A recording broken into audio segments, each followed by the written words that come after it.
Random ఇన్స్పెక్షన్స్తో పాటు కింద ఈ స్కూల్కి రావడం జరిగింది.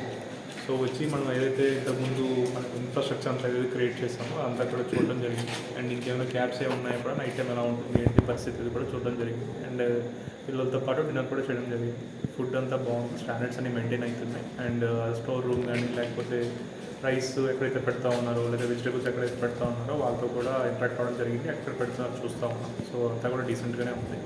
అండ్ ఇక్కడ కూడా వచ్చిన తర్వాత మనకి డార్మెటరీస్లో పరిస్థితి ఎలా ఉంది, పిల్లలు క్లాస్ రూమ్స్కి వెళ్ళి చూడడం జరిగింది. పిల్లలు ఏంటో ఆల్రెడీ 10th క్లాస్ ఎగ్జామ్స్ ఒక 1 monthలో ఉన్నాయి కాబట్టి 10th క్లాస్ పిల్లల ప్రిపరేషన్ అంటే ఎలా ఉంది కూడా చూడడం జరిగింది. సో అన్నీ కూడా సాటిస్ఫాక్టరీ లెవెల్లో ఉంది. So I wish all 10th class students అందరినీ కూడా ఆల్ ద బెస్ట్ చెప్పేసి night stay mid night hall continue చేసి కంటిన్యూ. జిల్లాలో గురుకులాల పరిస్థితి ఎలా ఉంది సార్? జిల్లాల్లో గురుకులాలన్నీ కూడా మనకి ఏదైతే ఇన్ఫ్రాస్ట్రక్చర్ ఇష్యూస్ ఉన్నాయో మనం కొద్ది వరకు చేయడం జరిగింది.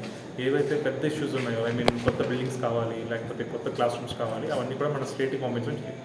ఏవైతే వాష్రూమ్ రిపేర్స్ కానీ లేకపోతే చిన్న ఇష్యూస్ కానీ ఫ్యాన్స్ ఇష్యూస్ కానీ లేకపోతే ఇంకేమైనా ఇష్యూస్ ఉన్నాయో అవన్నీ కూడా మనం డెవలప్మెంట్ చేయడం జరిగింది. ఏవైతే ఇంకా అవుతూ ఉన్నాయో అన్ని శాంక్షన్ కూడా ఇవ్వడం జరిగింది.